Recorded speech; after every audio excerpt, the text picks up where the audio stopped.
Okay, so about long division. So here's some of the basic terminology.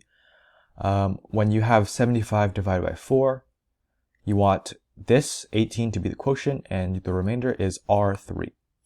As you can see here in long division form, the 75 goes inside the little thing, little long division. The divisor goes out, this is a 4, and the quotient goes on the top. You have your remainder here, or you can have it here. So here's some of the basic steps to use long division.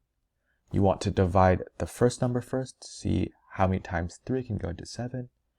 And here it goes into twice, and some extra. You want to multiply it back and get this 6. You subtract both of the terms, and you get a 1.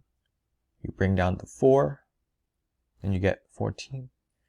And you repeat this process until you find the remainder. And after that, you want to check your work to see if it matches. The dividend should equal the divisor times the quotient, and add the remainder. Let's go over an example. 5 divided by 347. So firstly, we want to go, how many times does 5 go into 3? And it goes into it 0 times. So now we want to multiply both of these out. 0 times 5 is 0. Now, subtraction, the next step. 3 minus 0 is 3.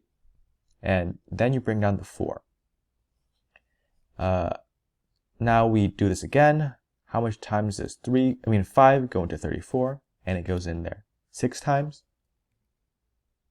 Now we multiply 6 and 5, and we get 30. Now we do the next step, subtraction. 34 minus 30 is 4, and you bring down the 7.